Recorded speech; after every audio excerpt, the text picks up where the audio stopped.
Magandang umaga mga bata. Magandang umaga po, Binibini. Hindi kayo narinig pakilakas na. Magandang umaga mga bata. Magandang umaga po, Binibini. Pwede po ba kayong tumayo para sa ating panalangin? Let us bow down our head and close our eyes.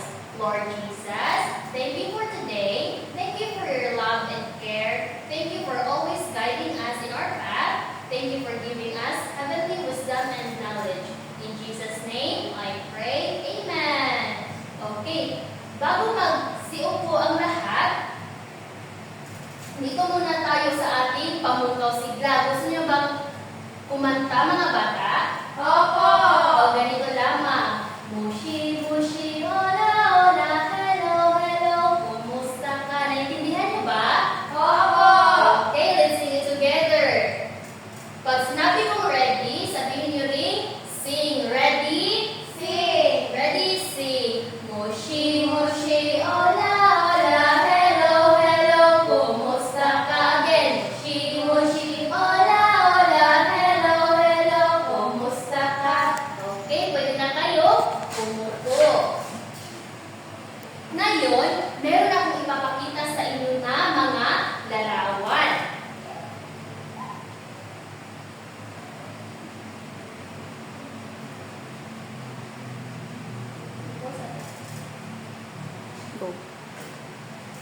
Ngayon, meron ba kayo nakita ng larawan? Opo! Hulaan niyo kung anong larawan ang nasa TV. Teacher! Tignan natin kung tama. Tama ba yung sagot? Opo! Pangalawa, ano kaya yan? Police! Very good. Ito naman. Tatay Tanod. Tanod! Ano yan? Sino ito? Anong tawag niya? Opposite. Isang? Tanod! Tama, isang tanod. Ito naman, ano ito? Bombero! Tama, bombero. At ito naman, Nurse! tama. At ang isang nurse. Sino-sino ang nakikita ninyo sa larawan? Guro, police, tanod, bombero, at nurse. Very good. Ano ang kanilang naitutulong sa ating lugar o sa inyong lugar? Ang police po ay kumukuha ng mga kasamang loob. Tama. At ano naman ang naitutulong ng guro sa inyong komunidad, Cherry? Sa pagtuturo po sa amin ng mabubuting asal. Tama. So, mahalaga ba ang isa sa kanila? Opo! At ang ating tatalakay ngayong araw na ito ay tungkol sa komunidad. Tungkol sa kabahagi ako ng aking komunidad. Ano nga ba ang komunidad? Ang komunidad ay Binubuo ng iba't ibang tao may mahalagang tungkulin sa bawat isa.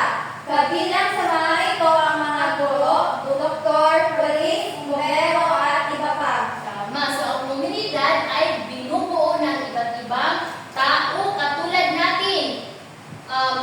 Mahalaga rin ba tayo sa ating komunidad? Opo! Kasi tayo ay nabibilang sa ating komunidad. Ano nga ba yung mga halimbawa na kabilang sa ating mga komunidad? Ito yung Guro, doktor, polis, bumbero at iba pa. Ngayon, dito naman tayo sa guro. Ano kaya ang ibig sabihin ng guro? Alam niyo ba kung ano ang guro? Opo! Ngayon, aalamin natin kung ano ba talaga ang ibig sabihin ng guro. Pakibasa nga, Joy. Ay isang tao na nagbibigay ng edukasyon para sa mga mag-aaral. O, tama, ang guro ay isa itong nagbibigay ng edukasyon para sa ating mga aral o para sa inyo nga mag-aaral. Para merong nagtuturo sa inyo kung paano magsulat o magbasa. At dito naman sa pangalawa, ito yung dato. Ano kaya yung dato? Para sa inyo, ano yung dato? Hindi ko na rin alam. Okay. Ngayon, aalamin natin kung anong ibig sabihin ng dato. Pakibasa nga.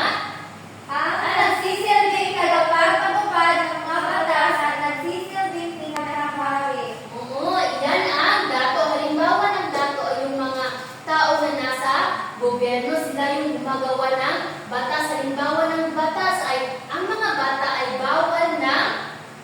bawal na lumabas ng bahay pag gabi na, alas 10 na. Kasi dapat ang mga bata ay nasa loob ng bahay para sila ay safety. Naiintindihan niyo ba mga bata? Opo. Okay, ngayon dito naman tayo sa magsasaka. Alam niyo ba kung ano ang magsasaka? Opo. May nakikilala ba kayo na magsasaka? Opo. Okay, ngayon ano nga ba ang magsasaka? Pakibasa nga. Sila ang nagbibigay ng pagkain ating kinakain gaya ng bigas, mga gulay at prutas. Sila ay nagsusupply sa mga sabing pagkain ng pera na siya rin magamit nila sa kanilang sariling pangangailangan. Okay, tama. Ang magsasaka sila yung humihirap na magaya lamang ng mga magsasaka na nasa bukid. Alam niyo ba yun? Yung sila ang nagtatanim ng mga gulay, ng mga prutas na ating mabibili dito sa merkado o sa anumang pamilihan. Kapag walang magsasaka, meron na tayong makakain? Wala po. Wala. Dahil sa kanila, meron tayong makakain na iba't ibang uri ng pagkain katulad lamang ng vegetables, fruits. Bigyan niyo ang ako ng halimbawa ng vegetables. Talong, tama no ba? Carrots, okra. Sa fruits naman, ano naman ang mga halimbawa ng prutas? Apple, grapes, okay, tama. So ngayon, dito naman tayo sa mangingisda. Ano nga ba ang mangingisda? Ito ang humuli ng isda at halamang dagat. Subalit, may iba't ibang paraan ang paghuli depende sa lugar. So ito ang mangingisda ay sila yung mga taong humuhuli ng isda para tayo makakain ng isda. Kumakain ba kayo ng isda?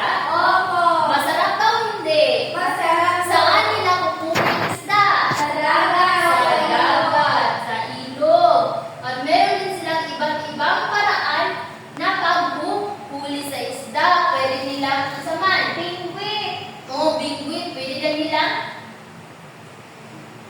Kukunin sa ilalim ng pwede nilang lalangin sa ilalim ng dagat. dagat o pwede nila sila gagamit ng lambat o kung sa English pa ay net.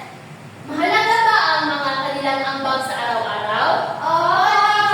Okay, basahin na natin kung bakit mahalaga ang ambag nila o bakit mahalaga ang ambag natin sa araw-araw sa ating komunidad. Bilang kabahagi ng komunidad, kailangan matutong igalang, pahalagahan at kilalanin ng mga mag-aaral ang mga taong ito. Sa pamamagitan ng pagkilala sa kanilang mga tungkulin, mas maunawaan ng mga bata ang kahalagahan ng pagtutulungan, paggalang at pagkakaisa para sa ikabubuti ng buong pamamayan. Naiintindihan niyo ba mga bata? Opo, O teacher. dapat, sila mangingisda, guro, bombero, ano pa nga ba yun? Pulis, nurse. Sila ay mahalaga sa ating Komunidad. At meron pang iba. Malapit na sa inyong mga bata. Kasi meron tayong iba't ibang tungkulin bilang isang mamamayan. Naintindihan niyo ba mga bata? Opo, teacher. Okay, ngayon, meron akong ipapagawa sa inyo na gawain. Hahatiin ko kayo sa 4 na pangkat. Bawat pangkat ay pumili ng isang leader at ang leader ang magpresenta ng kanilang nagawa. Ano nga ba ang inyong gagawin? Gumawa ng digital na poster tungkol sa mga produkto na makikita ninyo sa inyong komunidad. So, gagawa lamang kayo ng isang digital poster para kayong gagawa ng drawing. Pero ngayon, gagawa kayo ng digital na poster. At ipasa nyo ito sa Google Classroom. Meron akong isasend na link sa ating GC. Naintindihan niyo ba? Opo. Bibigyan ko lamang kayo ng 5 minuto para gumawa sa inyong gawain. Tapos na ba mga bata? Oo,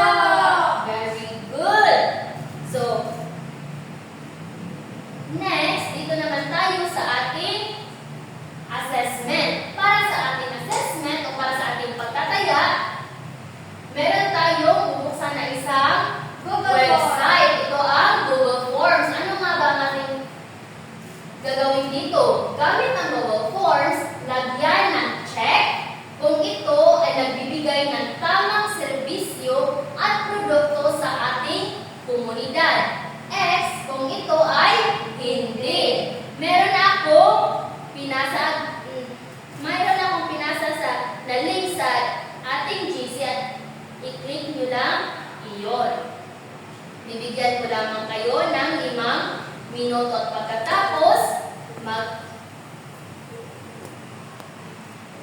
at pagkatapos i-check na natin yung inyong mga sinagot. Tapos na po, teacher. Wow, ang bilis naman mo, Cherry. Ikaw, Joy, tapos ka na ba? Tapos na rin po, teacher. Okay, very good. So ngayon, i-check natin yung mga answer nyo. Tingnan natin. Okay, are you ready? To check your answers? Opo. Okay, let's check your answers. Basahin ang question. Go. Check. Ito, basahin ito muna. Lagyan ng check kung ito nagbibigay ng tamang serbisyo at produkto sa ating komunidad. X kung hindi. Okay, number 1, guro. Tama ba o ano ang yung sagot? Check or X? Tama. Tama. Check. So ito ang inyong sagot ay tama. Number 2, Kapitan. Check. very good. Pangatlo, Tendera. Check. tendera. Pang-apat, Magsasaka. Check. pang-5, Nakaapi ng kapwa. oh, very good. Kasi ang pang-aapi ng kapwa, tama ba yan? Hindi. Hindi po. Hindi po bumbero. Check. Mangingisda. Check. Dato. Check. Magsasaka. Check. Nagsusugal. Hindi po. Very good. Kayo ay nakukuha na perfect na Score. score para sa kanyang yung mga sarili.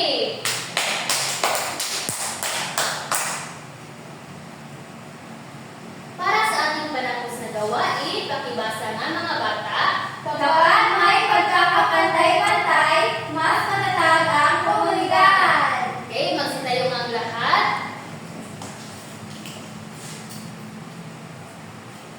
Pakibasa nga ulit. Kapag may pagkakapantay-pantay, mas matatag ang komunidad. Okay, umupo muna kayo. Bakit po nga ba kayo pinapapatayo? Bakit nga ba? Kasi po para malaman namin kung nagpapantay-pantay ba ang aming value sa komunidad. Very good. Umupo muna kayo.